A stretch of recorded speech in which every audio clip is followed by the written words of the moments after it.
আমি মানুষ, আমি মুসলমান।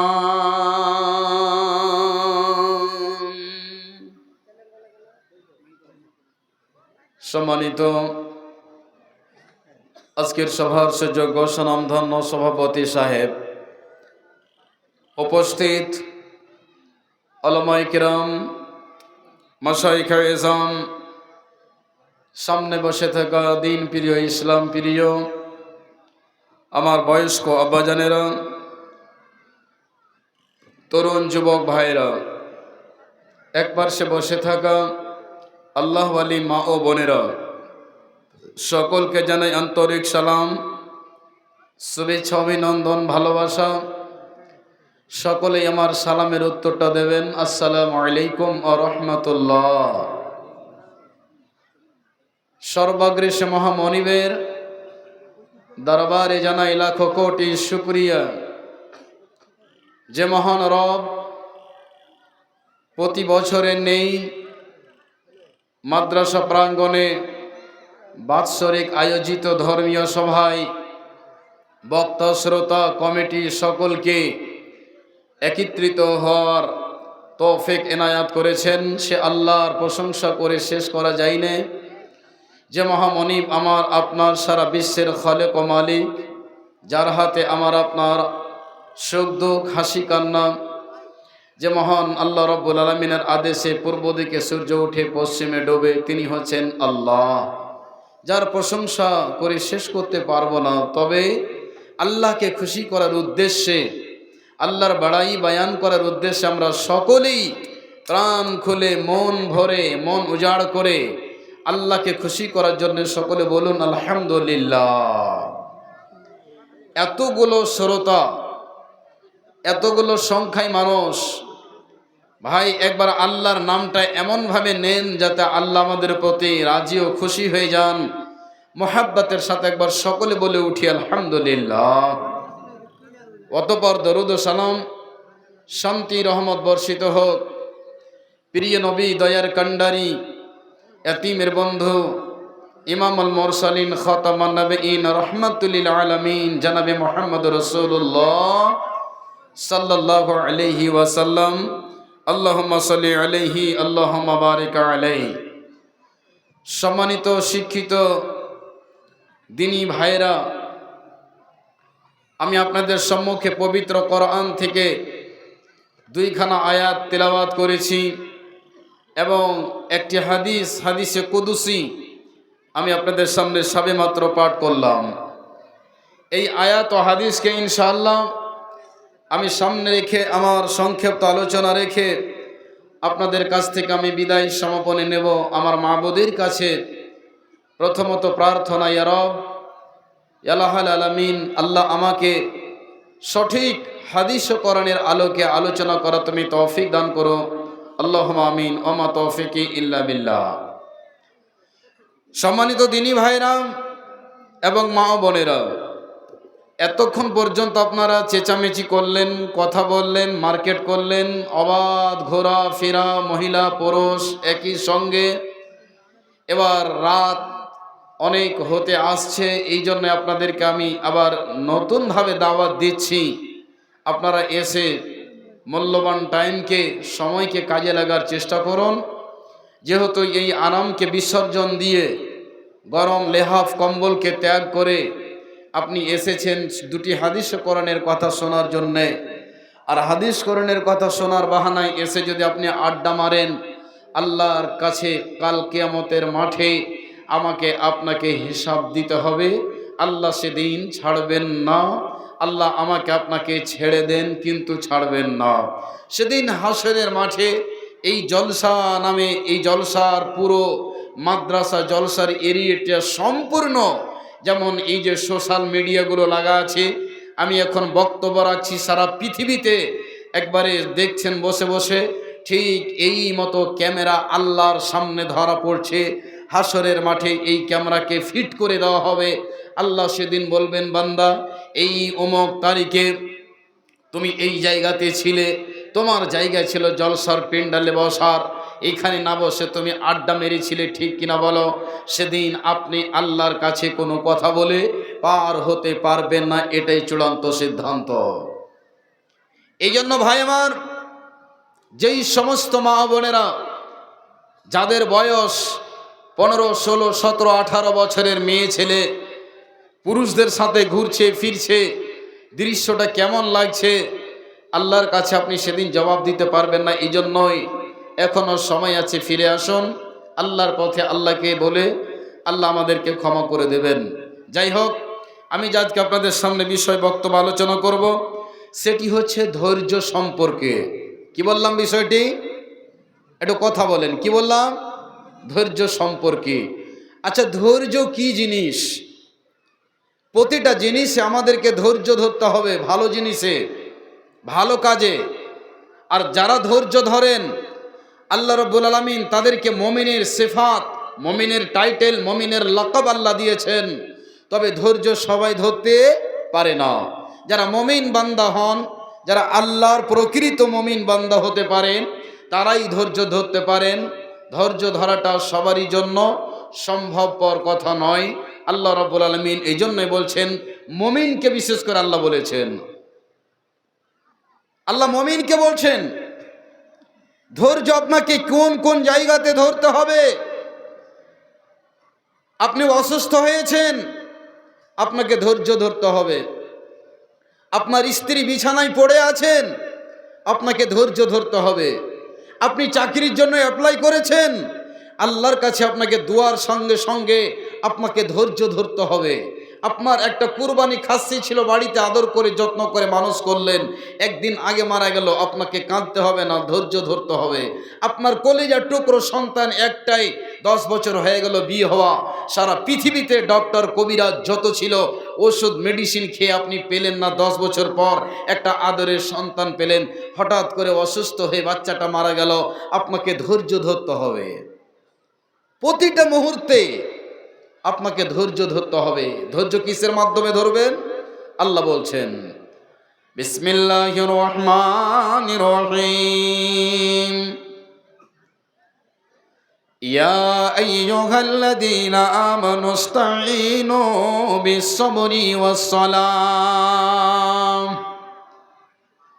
আল্লাহ বলছেন, মুমিনের দল যারা ঈমান এনেছো, আল্লাহ মুমিনদেরকে আখ্যায়িত করে আল্লাহ বলছেন, আমানুস্তাঈনু, তোমরা মুমিন আল্লাহর কাছে সাহায্য চাইবে। ইস্তাঈনু বিস-সাবরি ওয়াস-সালাম। আল্লাহ রব্বুল আলামিন বলছেন, মুমিনরে, হে আমার মুমিনা বান্দিরা, তোমরা নামাজের মধ্য দিয়ে এবং ধৈর্যের মাধ্যমে আল্লাহর কাছে তোমরা সবর করবে, ধৈর্য ধরবে, এবং আল্লাহর কাছে নামাজের মাধ্যম দিয়ে তোমরা আল্লাহর কাছে সাহায্যের কামনা করবে। দুটি মাধ্যম। বলবেন মাওলানা, আজ থেকে নিয়ে আমার 10 বছর বয়স হয়ে গেল বিয়ে হওয়ার, একটাও সন্তান হয় নাই, আমি কোথায় যাব? আপনাকে ঈমান হারা করার জন্যে বহু মানুষ বলবে, ভাই পান্ডুয়া শরীফে চলে যাও, ওই মাজারে যাবে, একটা কোরবা, একটা তুমি খাসি মানত রাখবে, এবং সেই মাজারে গিয়ে পীরের কাছে সাহায্য চাইবে, সেই বাচ্চা দিতে পারে, সে তোমাকে সন্তান দিতে পারে। বন্ধু আমার, ওই জায়গাতে গিয়ে আমার আপনার কোনো দিন লাভ হবে না। আমার আপনার ঈমান নামে বস্তুটা নষ্ট হয়ে যাবে, ছেলে তো পাবেন নাই, অপর থেকে আমার আপনার গুনার পাহাড় সেজে যাবে। এই জন্য বন্ধুরে, আপনি তার কাছে কোনো দিন ওই জায়গাতে জীবনে যাবেন না। আল্লাহ রব্বুল আলামিন বলছেন, বান্দা তুমি যদি আমার প্রকৃত মুমিন হও, আমার মসজিদে আসো, মসজিদে আসার পর 2 রাকাত নামাজ পড়ে গভীর রজনীতে হাত দুটোকে তুলে খুলে দিয়ে একবার যখনই বলবে রব্বানা হাবলানা মিন আজওয়াজিনা ওয়া যুররিয়াতিনা কুররাতা আইনুম, হে আল্লাহ রাব্বুল আলামিন, আল্লাহ মালিক গো 10 বছর হয়ে গেল সন্তানের মুখ দেখতে পাই না। আল্লাহ তুমি যাকে চাও সন্তান দাও, আল্লাহ তুমি যাকে চাও মেয়ে দাও, আল্লাহ তুমি যাকে চাও ছেলে দাও, আল্লাহ যাকে চাও শুধু ছেলে দাও শুধু মেয়ে দাও। আবার আল্লাহ তুমি যাকে চাও চিরজীবনের জন্য আল্লাহ তুমি বন্ধা করে দাও। সারা জীবন ওষুধ খেয়ে জীবনে ও সন্তানের মুখ দেখতে পাই না, তবে সন্তান দেওয়ার মালিক না দেওয়ার মালিক আল্লাহ তুমি ছাড়া আমি আর কার কাছে যাব? আল্লাহর কাছে আপনি দরখাস্ত দেন, আর এই দোয়াটা আপনি বলেন, রব্বি হাবলি মিনাস সলিহিন, রব্বানা হাবলানা মিন আজওয়াজিনা ওয়া যুররিয়াতিনা কুররাতা আইনি ওয়াজআলনা লিল মুত্তাকিনা ইমামা। এই বলে আপনি দোয়া করেন। ভাই আমার, বন্ধু আমার, মা আমার, বোন আমার, আপনার ঈমানকে নষ্ট করে দেওয়ার জন্য বহু রকমের আপনার কাছে মেসেজ আসবে, অফার আসবে। তাই বলে মা রে, জীবনে কোনোদিন এইরকম ঈমানকে বিক্রি করতে যাবেন না। আল্লাহর ওয়াপিস হলো মসজিদ, নামাজ পড়ে 2 রাকাত আল্লাহর কাছে হাত তুলে যখনই বলবেন, আল্লাহ বলবেন বান্দারে আমি তো রহমান, আমি তো ক্ষমাশীল, আমি তো অতি দয়ালু, আমি আল্লাহ, তুমি আমার কাছে চাইবে আর আমি আল্লাহ তোমাকে না দিয়ে থাকতে পারবো না। একবার বলুন আলহামদুলিল্লাহ। একটা হয়ে গেল। নাম্বার 2, ধৈর্য কাকে বলে? মা আমার, বোন আমার, পৃথিবীতে কত মা এমন রয়েছে যখনই কোনো অসুস্থ হয়ে যায় তখনই দেখবেন মারা বেশি করে আল্লাহর কাছে ছোট ছোট অল্প জিনিসে তারা মৃত্যুর কামনা করে। আল্লাহ সবারই মৃত্যু হয়, আমার কেন মৃত্যু হয় না? বলে কি বলে না বাপজানের আমার? আল্লাহর নবী, বিশ্ব নবী, দয়ার কান্ডারি জনাবে মুহাম্মদুর রাসূলুল্লাহ সাল্লাল্লাহু আলাইহি ওয়াসাল্লাম বলছেন, উম্মতেরা তোমার কাছে যতই বড় মুসিবত আসুক না কেন, যতই বড় তোমার কাছে বেমার হও না কেন, যতই বড় তুমি অসুস্থ হও না কেন রে আমার উম্মত, আল্লাহ রাব্বুল আলামিন বলছেন যখনই কোনো আমার মুমিন বান্দার পায়ে একটু যদি কাঁটা লেগে যায়, আর ওই কাঁটাটা লেগে যাওয়ার কারণে আমার মুমিন বান্দাকে যে কষ্টটা হয়, আমি আল্লাহ রব্বুল আলামিন আমার মুমিন বান্দার গুনাহগুলোকে কম করে দিই এবং আমার মুমিন বান্দার নেকির খাতাতে অনেকগুলো নেকিকে আমি আল্লাহ অ্যাড করে দিই। বলুন আলহামদুলিল্লাহ। কতগুলো মানুষ দেখবেন, মানুষ যখন অসুখে পড়ে, সে যদি একজন যোগ্য আলেমে দ্বীন হন বা হাজী সাহেব হন, পরেজগার নামাজি মানুষ হন, যদি অসুখ পড়ে মানুষ খারাপ খারাপ কমেন্ট করে না ভাই বাপজানেরা? বলে না, এই লোকটা যে কি দুনিয়াতে পাপ করেছিল মানুষকে, এই লোকটাকে আল্লাহ মানুষের সামনে এটা প্রকাশ করে দিয়েছে। বলে কি বলে না?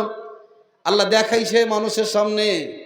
ভাই আমার, বন্ধু আমার, আল্লাহর নবী, বিশ্ব নবী বলছেন, উম্মতের দল, তুমি রাস্তায় চলছো, চলতে চলতে একটা যদি গিট্টিতে বা পাথরে বা ইটে বা কোনো জায়গায় তোমাকে আঘাত লেগে যায়, উঝট লেগে যায়, তোমাকে যে কষ্ট হলো এর বিনিময়ে আল্লাহ তোমাকে নেকি দান করবে। বন্ধু আমার, মা বোন আমার, যখনই কোনো মুসিবত আসবে তখনই আমাকে আপনাকে একটা দোয়া পড়তে হয়।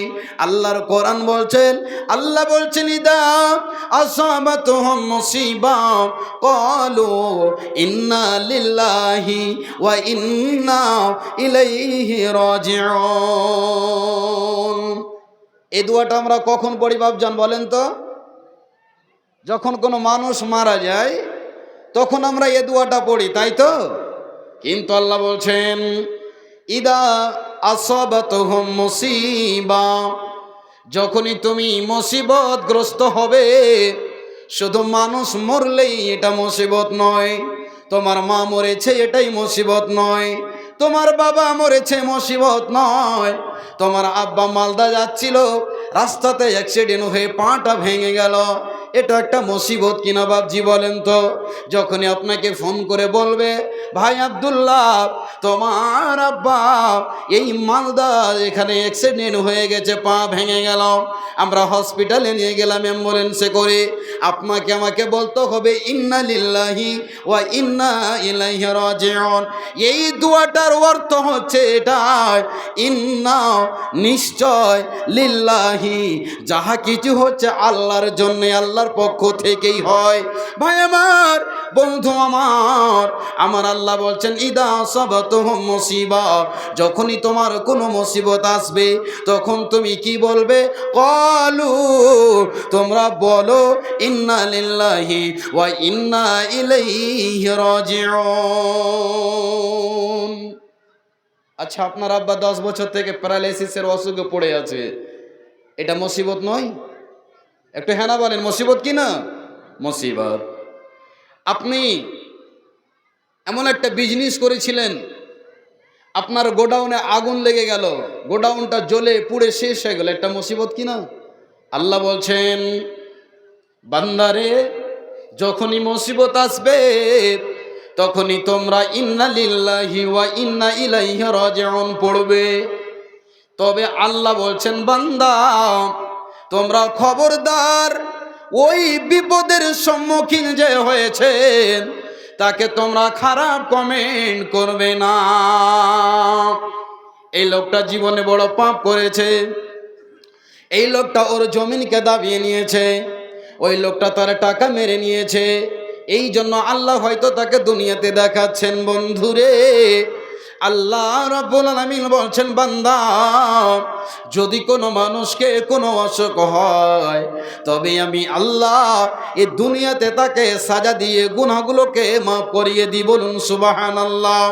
বন্ধু আমার, যদি কোনো নামাজি মানুষ, যদি কোনো আলেমে দিন, যদি কোনো অসুস্থ পড়ে থাকে, যদি কোনো একজন আমার আম্মা যান হয়তো হজ করে এসেছেন, বা আলেমের স্ত্রী আল্লাহ আলী মুমিনা পরেজগার প্রতিদিন তাহাজ্জুদে নামাজ পড়ে, কোরআন তিলাওয়াত করে, আর যদি সে মা বিছানায় পড়ে আছে অথচ আল্লাহকে বলছে রব্বুল আলামিন তুমি আমাকে সুস্থতা দাও, আল্লাহ তুমি আমাকে ভালো করে দাও। মা বোন আমার, আল্লাহর নবী বলছেন হে আমার উম্মতের দলেরা শুনে নাও, তুমি যত বড় মুসিবতের সম্মুখীন হবে কোনোদিন মৃত্যুর কামনা করবে না। মা বোনদের এটা অভ্যাস। আল্লাহ সবারই মরণ হইছে, আল্লাহ আমার কেন মুখ ঢেকে লাই না, এ কথাটা বলে কি বলে না? বলে। আল্লাহ বলছেন তোমরা মৃত্যুর কামনা কোনোদিন করবে না। তোমার কাছে মুসিবত এসেছে, তোমাকে কি বলতে হবে? আল্লাহর নবী বিশ্ব নবী বলছেন, মা বোনেরা আমার হাদিসটা ভালো করে শুনে যাবেন। আপনার ছেলে অসুখে পড়ে আছে, আপনার কলিজার টুকরো মারা গেল, আপনার আব্বা মারা গেছেন, স্বামী মারা গেল, আপনি বিধবা হয়েছেন, মারে আল্লাহকে বলেন আল্লাহুম্মা আজরিনি ফি মুসিবাতি ওয়া আখলিফলি খায়রাম মিনহা। রব্বুল আলামিন, আমার কাছে যেই মুসিবত আল্লাহ এসেছে, আল্লাহ তুমি এর উত্তম প্রতিদান আল্লাহ তুমি আমাকে দিও। মা আমার, বোন আমার, অল্প জিনিসের জন্য অতিষ্ঠ হতে হবে না, অধৈর্য হতে হবে না। ধৈর্যর বড় দাম আছে। মানুষ একটা কথা বলে, হ্যাঁ ওই লোকটাকে কি তুই পারবি না? ওই লোকটাকে চাইলে তো তুই একটা ঝটকাতেই সুতিয়ে দিতে পারিস, এমন একটা কেস করে দে, এমন একটা করে দে, থানাতে গিয়ে জিটি করে দে, ওর বুনবুনি ঠান্ডা হয়ে যাবে। তুই চাইলে তো হবে, কিন্তু ধৈর্য ধরতে হবে। একটা কথা বলে, প্রবাদ বাক্যে আছে, ধৈর্যের মহাগুণ লোকে বলে ঢিলা। বলে কি বলে না? ধৈর্যের মহাগুণ লোকে বলে ঢিলা। আপনি করছেন না বলে বলছে লোকটা কত ঢিলা, হ্যাঁ, কিন্তু আপনি ধৈর্য ধরবেন, আল্লাহ আপনাকে ফল অবশ্যই দিবেন, এর প্রতিদান আপনি হাসরের মাঠে পাবেন। মা বোন, একটা হাদিস শুনুন, ভালো করে শুনুন, যেই সমস্ত মা বোনেরা বড় বড় গোপনীয় অসুস্থ বেমারে ভুগছেন, অসুখ হয়ে আছে, বড় বড় অসুখে আপনি ভুগছেন, তাদের জন্য হাদিসটা মনে পড়ে গেল। আল্লাহর নবীর জামানায় হযরতে আতা ইবনে রাবাহ রাদিয়াল্লাহু তাআলা আনহু, ভালো করে হাদিসটা শুনুন, পুরুষ নারী সকলের জন্য বলছি, ধৈর্যের কি গুণ রয়েছে, ধৈর্যের কি প্রতিদান রয়েছে। আতা ইবনে রাবাহ হযরত ইবনে আব্বাসকে বলছেন, একজন আল্লাহ রসুলের জলিলুল কদর সাহাবী রাদিয়াল্লাহু তাআলা আনহু, আতা ইবনে রাবাহ বলছেন, ও হযরতে আনাস, তোমাকে কি আমি আলা উরিকা, তোমাকে আমি একজন জান্নাতি মহিলা কি দেখাবো না? কথাটা কত দামি। হযরতে আতা ইবনে রাবাহ বলছেন, ও আনাস, তোমাকে কি আমি একজন জান্নাতি মহিলা দেখাবো না? বন্ধু আমার, আজ যদি আমাদের মমতা দিদি আজকে পাটনা মাদ্রাসায় যদি আসেন, ওই মহিলাটার চেহারাটা কে দেখতে চাইবে না বলুন, কথা ঠিক কিনা? তার মুখ থেকে দুটি দামি কথা কে শুনতে চাই না? তবে এর চেয়ে উন্নত মানের নারী, যাকে আল্লাহর নবী জান্নাতি ঘোষণা দিয়েছেন, ওই মহিলাটি এত কালো কুৎসিতা, এত অসুস্থতা, এমন একটি অসুখে ভুগছেন, ওই মহিলাটিকে আল্লাহ এমন একটা বিমার দিয়েছেন রে মা। যারা বড় বড় অসুখে জড়িত আছেন, ভালো করে শুনুন, ঘটনাটা শুনতে গেলে আপনার ধৈর্যের বানটা মজবুত হবে। অসুখ কি? আল্লাহর নবী সাহাবা বলছেন, কেন আমি দেখব না? এবার আতা ইবনে রাবাহ বলছেন, হাদিহিল মারাতুস সাওদা, এই মহিলাটি কোনো দেখতে চাকচিক্য নয়, রং ফর্সা নয়, একেবারে কালো, এত কালো, কিন্তু এই মহিলাটি আল্লাহর জান্নাতি বান্দি, বলুন সুবহানাল্লাহ। কি এর ভিতরে গুণ ছিল, কি এমন গুণে গুণান্বিত ছিলেন রে বাপজানের আমার। হে আমার মা, আপনি 10 দিন ধরে বিছানায় পড়ে আছেন, আল্লাহরকে বলছেন, আল্লাহ আমার মৃত্যু করে নাও, আমার মুখ ঢেকে নাও, সবারই মরণ হয়, আমার কেন মরণ হয় না? জীবনে কোনোদিন এই কথাটা ভুল করে বলবেন না। বললেন, এই যে মহিলাটি যাচ্ছেন, জান্নাতি মহিলা, আল্লাহু আকবার, কত দাম! কেন? ওই মহিলাটি আল্লাহর নবীর কাছে এসে বলছেন, ইয়া রাসূলুল্লাহ, ইয়া হাবিবাল্লাহ, ওগো দয়ার নবীজি, আমার জন্যে ফাদউল্লাহ আলী, আমার জন্য আপনি একটু আল্লাহর কাছে দোয়া করেন। অনেকগুলো মা বোন আছেন, দেখবেন বন্ধুরে, এই মাদ্রাসার যিনি প্রধান শিক্ষক ইলিয়াস সাহেব, বদরুদ্দোজা নদভী সাহেব, যোগ্য যোগ্য যারা আলেমে দ্বীন, তাদের কাছে আমরা কতগুলো প্রশ্ন করি, মাসলা মাসাইল জানতে চাই কি চাই না।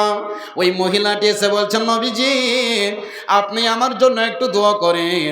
নবীজি বললেন, কি হয়েছে তোমার, কি তোমার জন্য আমি দোয়া করব? বলছেন, ইয়া রাসূলুল্লাহ, ওগো দয়ার নবীজি রহমাতুল লিল আলামিন, আল্লাহ আমাকে এমন একটি অসুখ দিয়েছে, যে অসুখটার নাম হলো মির্গির অসুখ। যখনই আমার শরীরে অসুখটা শুরু হয়ে যায়, যখনই অসুখটা আমার ছেড়ে যায়, আল্লাহর নবী গো, আমি মাটিতে পড়ে গিয়ে গড়াগড়ি করি, যার কারণে আমার শরীরের সম্পূর্ণ কাপড়গুলো উলঙ্গ হয়ে যায়, আমার শরীরে কোনো বস্ত্র থাকে না, একেবারে ন্যাংটা হয়ে যায়। দয়ার নবী গো, আপনি আল্লাহর কাছে দোয়া করেন। আল্লাহর নবী বললেন, হে আল্লাহর বান্দি শোনো, ওয়া ইন সাবারতি ওয়ালাকিল জান্নাহ।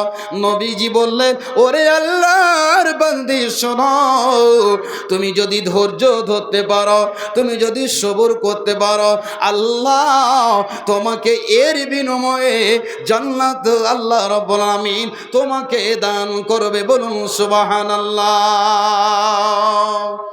ধৈর্য যদি ধরতে পারো, আল্লাহ তোমাকে এর প্রতিদান দেবেন কি? তো জান্নাত। মুমিন যারা হবে, আল্লাহ তাদেরকে বড় বড় অসুখ দিয়ে পরীক্ষা করবেন। এটা হচ্ছে আল্লাহর সিফাত এবং মুমিনের পরিচয়। যারা অসুস্থ হবে, বড় বড় মুসিবতের সম্মুখীন হলেও তারা কোনোদিন অধৈর্য হবে না, আল্লাহর কাছে সাহায্য চাইবে, আল্লাহর কাছে ডাইরেক্ট নালিশ জানাবে, আল্লাহ তুমি আমাকে শেফায়ে কুল্লিয়া দান করো। আল্লাহ নেই বললেন ধৈর্য ধরো, বাড়ি যাও। এবার বলছেন ইয়া রাসূলুল্লাহ, দয়ার নবী গো, এর চাইতে পৃথিবীতে আর কি বড় খুশির সংবাদ হতে পারে?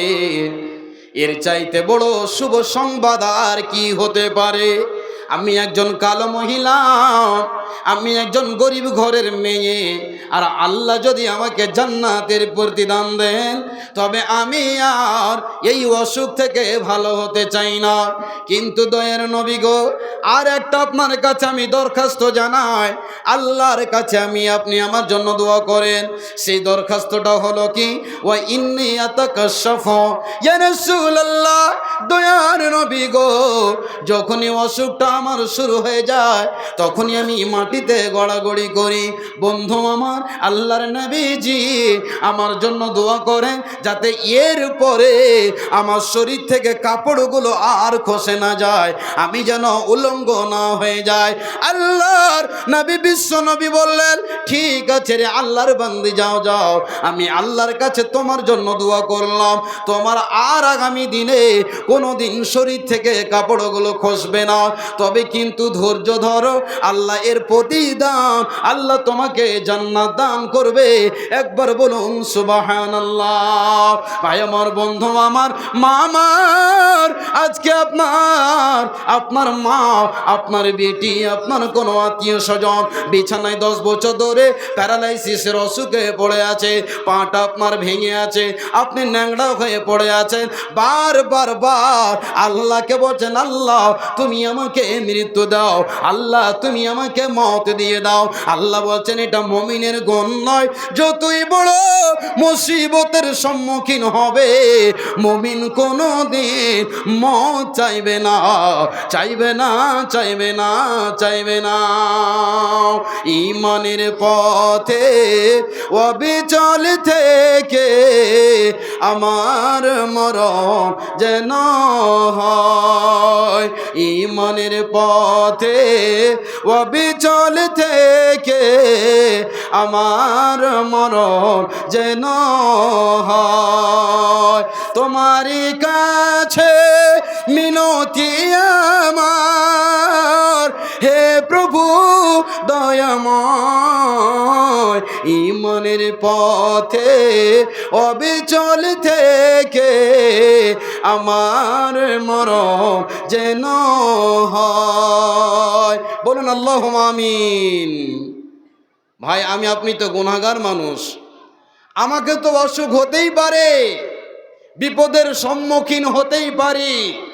পৃথিবীতে এমন একজন মানুষ, মানবকুলের শ্রেষ্ঠ মানব, রহমাতুল আলামিন, দয়ার কান্ডারি জনাবে মুহাম্মদ রাসূলুল্লাহ সাল্লাল্লাহু আলাইহি ওয়াসাল্লাম পৃথিবীতে কোনো অন্যায় করেছিলেন?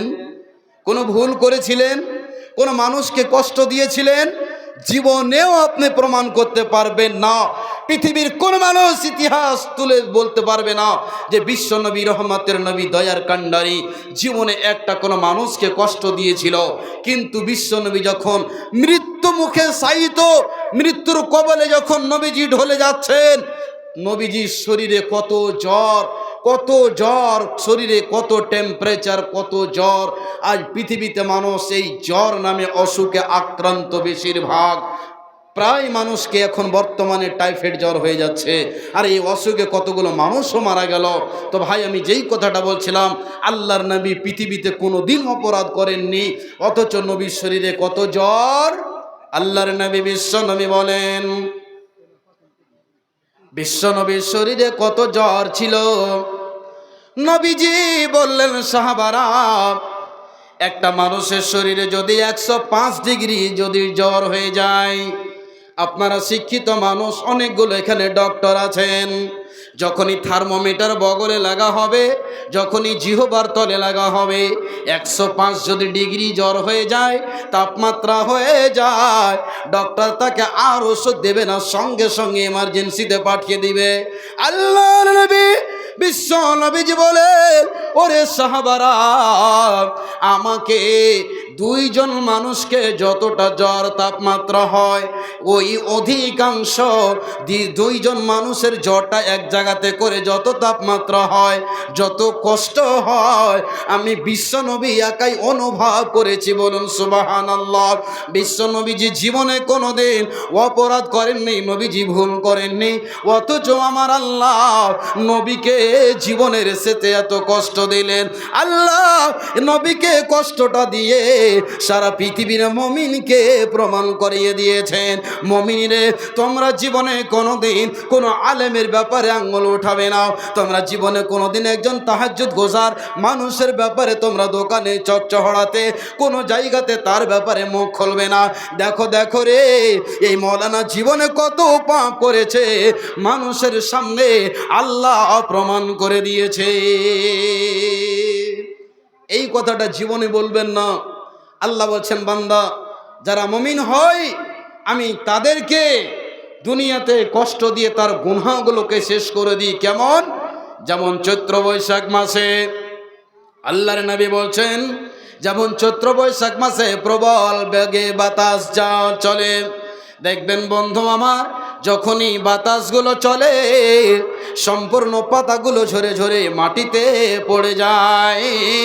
তেমনি আল্লাহ বলছেন, হে আমার মুমিন বান্দা, তুমি যখনই কোনো মুসিবতে পড়ো আর ওই মুসিবতে পড়ে যখনই তুমি ধৈর্য ধরবে, আমি আল্লাহ তোমার গুনাহগুলোকে কেমন করে ঝরাবো। যেমন একটা গাছ থেকে পাতাগুলো পড়ে পড়ে পড়ে পড়ে একেবারে গাছটা ফাঁকা হয়ে যায়, আমি আল্লাহ মুমিন বান্দার গুনাহগুলোকে সেইভাবে শেষ করে দিই। একবার বলুন আলহামদুলিল্লাহ। এটা মুমিনের গুণ। তবে মুসিবতের সম্মুখীন হয়েছেন, জীবনে ভুল করে মৃত্যুর কামনা করবেন না, জীবনে নয়। আল্লাহর নবী একটা হাদিস বলছেন, হাদিসে কুদসি, আজকের সভায় যিনি আজকে আপনাদের অত্র প্রতিষ্ঠানের প্রিন্সিপাল সদর সাহেব, সম্মানিত শ্রদ্ধেয় শেখ, আজকে ওনার সামনে আমি বক্তব্য রাখছি। আমি তো ছাত্র, উনি তো আমার শিক্ষক তুল্য মানুষ। যেমন শেখ মুজাম্মিল হক সাহেব আমার শিক্ষক, যেমন নাদবী সাহেব, বদরুদ্দোজা সাহেব, আজকে শ্রদ্ধেয় যিনি প্রিন্সিপাল, ওনাকে আমি সব দিন চিরদিনই আমার একটা অভ্যাস, আমার চাইতে যারাই সিনিয়র তাদেরকে শ্রদ্ধে, তাদেরকে শিক্ষকের সমতুল্যে আমি তাদেরকে চোখে দেখি এবং আদব করে কথা বলি। ভাই, আমি 2 পাতা পড়ার মানুষ, আর এখানে বসে যদি লম্বা লম্বা আমি ফতোয়া মারতে শুরু করি, এখনই আমার মুখ বন্ধ হয়ে যাবে, যেহেতু আমি বেশি পুঁজিপাতের লোক নই। তবে যেই কথাগুলো বলবো ইনশাআল্লাহ একেবারে নির্ভেজাল হাদিস ও কোরআন থেকে বলবো। আমি তো নিজেকে মনে করি ছাত্র, স্টুডেন্ট, আমি শিক্ষক মনে করি আজকের জলসার যিনি সাদারাতিতে আছেন। যদি ভুল হয়ে যায় আমার শিক্ষক আমাকে ভুল ধরিয়ে দেবেন, আমি তাকে অ্যাকসেপ্ট করে নেব, আমি তাকে মেনে নেব, যেহেতু আমি মানুষ, আমার দ্বারাই ভুল হতেই পারে, এটা সাধারণ ব্যাপার, মানুষ দ্বারাই ভুল হয়, মুখ বলতেই চুপ। বন্ধু আমার, যেই কথাটা বলছিলাম, আমি যে হাদিসটা বলছি, আল্লাহর নবী, বিশ্ব নবী জনাবে মুহাম্মদ রাসূলুল্লাহ, একবার মহাব্বতের সাথে বলুন তো, সাল্লাল্লাহু আলাইহি ওয়াসাল্লাম বলছেন, হাদিসটা কুদসি, আল্লাহর কথা, মুখটা হচ্ছে বিশ্ব নবী। আল্লাহ বলছেন, নবীকে দিয়ে আল্লাহ রাব্বুল আলামিন সারা পৃথিবীর মানুষকে মেসেজ করিয়ে দিয়েছেন। আল্লাহ কি বলছেন ভালো করে শোনেন, যাদেরকে পৃথিবীতে আল্লাহ 2টি চোখ দেয়নি, যারা অন্ধ চক্ষুহীন নাবিনা, যারাদেরকে আল্লাহ এত বড় নিয়ামত থেকে আল্লাহ রাব্বুল আলামিন মাহরুম করে দিয়েছেন, তাদের ব্যাপারে আল্লাহ রাব্বুল আলামিন বলছেন, ইযাবতালাইতু আবদি বিহাবিবাতাইহি ফাসসাবারা আওয়াজতুহু মিনহুমাল জান্নাহ ইউরিদু আইনাই। আল্লাহর নবী বিশ্ব নবীজি বলছেন, আল্লাহ তাবারক ওয়া তাআলা বলেন, সারা পৃথিবীর বান্দারেরা, সারা পৃথিবীর বান্দা বান্দিরা শোনো, যাদেরকে আমি আল্লাহ 2টি চোখ থেকে মাহরুম করে দিয়েছি, দুটি চোখ থেকে আমি আল্লাহ যাকে আমি দুটি চোখ কেড়ে নিয়েছি, অর্থাৎ আমি অন্ধ করে দিয়েছি। আল্লাহ রাব্বুল আলামিন বলছেন ফাসবারা আওয়াজতুহু, সেই বান্দা যদি আমার সবর করে ধৈর্য ধরে, বন্ধু আমার দুটি চোখের কত দাম, যদি যাদের চোখ নাই তাকে গিয়ে জিজ্ঞাসা করবেন। ভাই আমার, বন্ধু আমার, যাদের দুটি চক্ষু নেই তাকে গিয়ে জিজ্ঞাসা করুন, কত না মনের ভিতরে ব্যথা, মনের ভিতরে কত বেদনা। যখনই মার্কেট থেকে আসে আব্বা, যখনই ট্রেন থেকে ভিক্ষা করে আসে আব্বা, যখনই ওই আব্দুল্লাহ নামে, আব্দুর রহমান নামে, মিন্টু রিন্টু সিন্টু নামে ছেলেটা আব্বা বলে গলাকে জড়িয়ে ধরে, আব্বা কি নিয়ে এসেছ, ব্যাগ চেক করে, তখন বাপের বুকটা চচ্চড় করে ফেটে যায়, তখন চোখ দিয়ে ঝরঝর করে অশ্রু বের হয়ে যায়। বন্ধুরে, এই জন্য তার চোখ দিয়ে পানি ঝরে যায়। হায়রে আল্লাহ, আমাকে তুমি যদি দুটি চোখ দিতে, আমি নয়ন ভরে আমার কলিজার টুকরোটাকে দেখতাম।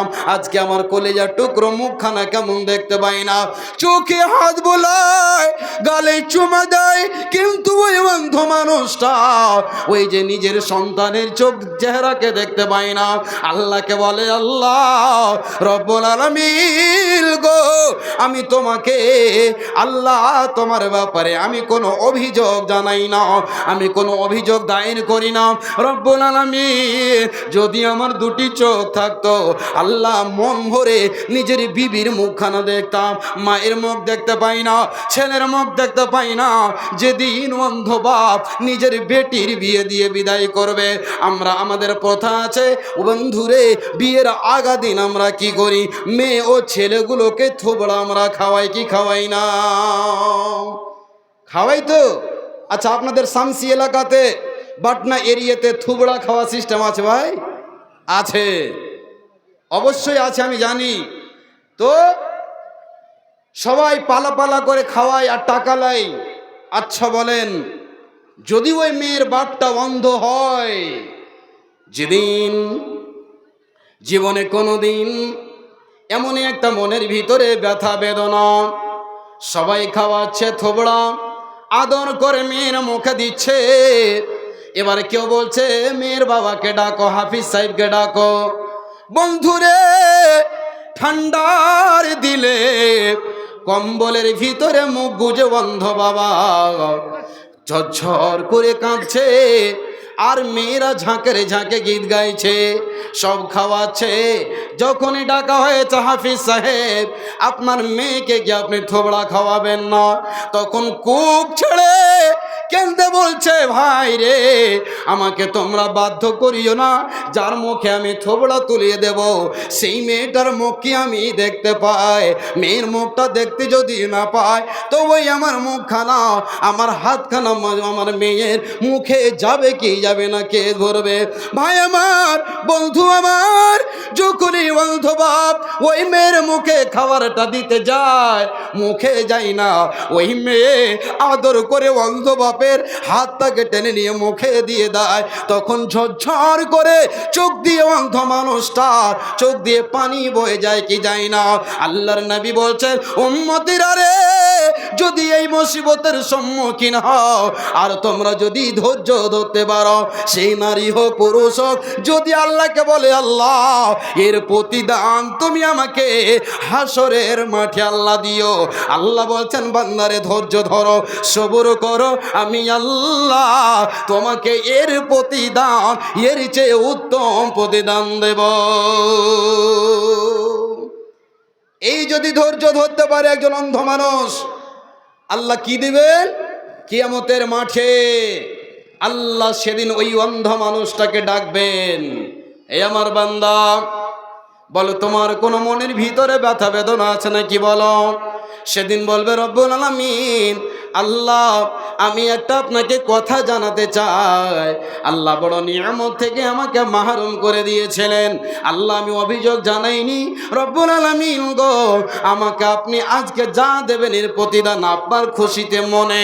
তখন আমার আল্লাহ বলবেন, হে আমার বান্দা ধৈর্য ধরেছ, সবুর করেছ, এর বিনিময়ে তোমাকে আমি উত্তম প্রতিদান দিলাম, যেই প্রতিদানের নাম হলো জান্নাত। বলুন আলহামদুলিল্লাহ। ওই বান্দা আল্লাহর শুকরিয়া আদায় করবে, আল্লাহ তাবারক ওয়া তাআলা তাকে আর অন্ধ করে জান্নাতে দেবেন না, দুটি চোখ দেবেন, জান্নাতে দৃশ্যগুলো দেখে আল্লাহ শুকরিয়া আদায় করবে। একবার বলুন আলহামদুলিল্লাহ। মুমিনের গুণ ধৈর্য ধরবে, সবুর করবে। ভাই আমার আর একটা হাদিস আপনাদের সামনে তুলে দিই। অবশ্যই অবশ্যই যেই কথাটা বলছিলাম, মুসিবতে পড়েছেন ধৈর্য ধরবেন। আল্লাহর নবী কেমন ধৈর্য ধরেছিলেন, আল্লাহ রসুল কেমনভাবে ধৈর্য ধরেছিলেন। তাইফের ময়দানে গেলেন, দ্বীনের দাওয়াত দিলেন, মানুষকে সত্য কথা কোরআনের দাওয়াত দিতে গিয়ে কাফেরেরা মারল, এমনভাবে অত্যাচার করলো, এমনভাবে নির্যাতনের হার বাড়িয়ে দিল। রাসূলকে পাথর মেরে, যেই নবীজির চেহারাটা 14 তারিখে চাঁদের মতন ঝকঝক করে জ্বলে, সেই নবীর শরীরে পাথর মেরে নবীজির সারা শরীর থেকে রক্ত যেন ঝরছে। আল্লাহু আকবার। আল্লাহর নবীর কাছে জিবরিল আসছেন, আল্লাহ রাব্বুল আলামিন আল্লাহর নবীকে বলছেন, হে নবী আপনি বলুন, যদি আদেশ হয় এদেরকে দুটি পাহাড়ে চাক্কি পিষা করে পিষে দিয়ে এদেরকে শেষ করে দেব, আপনি বলুন। আল্লাহর নবী বলেছিলেন, জিবরিল এরা যদি ধ্বংস হয়ে যায়, এরা যদি নিপাত হয়ে যায়, তবে এরপরে দিনের কাজ কে করবে, দিনে কে আসবে? না, এদেরকে ছেড়ে দেওয়া হোক। আল্লাহর কাছে বিশ্ব নবীজি আল্লাহর রসুল দয়ার কান্ডারি জানাবে মুহাম্মদ রাসূলুল্লাহ সাল্লাল্লাহু আলাইহি ওয়াসাল্লাম এইভাবে হাদিসে এসেছে, যেমন আমি ঘামগুলোকে মুছছি, আল্লাহর নবী রক্তগুলোকে ভাবে মুছছেন আর দোয়া করছেন, আল্লাহুম্মা গফির লিকওমি ফাইন্নাহুম লা ইয়ালামুন। হে আল্লাহ আমার কওমকে তুমি ক্ষমা করে দাও, হে আল্লাহ আমার কওমকে তুমি মাফ করে দাও, ইয়া রব্বে করিম আমাকে এরা চিনে নাও, আল্লাহ এদেরকে তুমি মাফ করে দাও। কেমন ছিল ধৈর্য, কেমন ছিল সবর। আল্লাহ বলছেন, ইয়া আইয়ুহাল্লাযীনা আমানু ইসতাঈনু বিস-সাবরি ওয়াস-সালাহ ইন্নাল্লাহা মা'আস সাবিরিন। যারাই ধৈর্য ধরেছে আল্লাহ রাব্বুল আলামিন ধৈর্যকারীর সঙ্গে রয়েছেন। তবে আপনি অসুখে পড়েছেন, মুসিবতে পড়েছেন, যেই কোনো ধরনের আপনি মুসিবতের সম্মুখীন হবেন, আল্লাহকে বলেন, স্বয়ং আল্লাহ রাব্বুল আলামিন আপনার মাসলা হাল করে দেবেন। ধৈর্য কাকে বলে? সম্মানিত দিনী ভাই, আমি একটা কথা বলে দিই, এখন ওই অসুখগুলো পৃথিবীতে এখন নেই, যেই অসুখগুলো আজ থেকে 20 বছর 30 বছর আগে ছিল, যাকে হাদিসের ভাষায় তাউন বলা হয়, এবং আমরা নিজের ভাষায় তাকে বলি কি, কলেরার অসুখ। যখনই গ্রামে ঢুকতো, এলাকা এলাকা মানুষ মরতো, একজন জানাজা হয়নি আরেকজন মরে গেল। তবে আল্লাহর নবী বলছেন, যদি এইরকম অসুখ ঢুকে যায় তবে তোমরা সেখানে ধৈর্য ধরবে। মুমিনের জন্য হচ্ছে রহমত, মুমিনের জন্য হচ্ছে দয়া। এই অসুখে যদি কেউ মারা যায়, আল্লাহ রাব্বুল আলামিন তাকে শহীদের দরজা দেবেন। আর যারা গুনাহগার তাদের জন্য এটা হচ্ছে আযাব। সম্মানিত দিনী ভাই, নবীজি বলছেন, যেই গ্রামে অসুখ থাকবে ওই গ্রাম থেকে অন্য গ্রামে তুমি যাবে না, বা শুনছো যে পাটনা গ্রামে অসুখটা ঢুকেছে, অমুক গ্রাম থেকে অমুক গ্রামে তুমি যাবে না, এটা আল্লাহ রসুলের বার্তা। সম্মানিত দিনী ভাই, আমি যে কথাগুলো বলছিলাম, যত বড় মুসিবতের সম্মুখীন হবেন আল্লাহর কাছে দোয়া করবেন, আল্লাহকে বলবেন, আল্লাহ তুমি আমাকে শেফাই কুল্লিয়া দান করো, আল্লাহ আমাকে তুমি সম্মানের মৃত্যু দাও, আল্লাহ তোমার কাছে আমার বেঁচে থাকা যদি ভালো হয় তো আল্লাহ আমাকে তুমি বাঁচিয়ে রাখো, আর আমার মৃত্যু তোমার কাছে যদি ভালো হয় তবে আল্লাহ তুমি আমাকে মৃত্যু দাও। তবে জীবনে কোনোদিন মৃত্যুর কামনা করবেন না। অসুখে বিসুখে পড়েছেন, আল্লাহ রাব্বুল আলামিন আমাদের সকলকে শোনা ও বলার চেয়ে বেশি বেশি আমল করার তৌফিক দান করেন, বেশি বেশি করে ধৈর্য ধরার তৌফিক দান করেন। আমিন, আল্লাহুম্মা আমিন।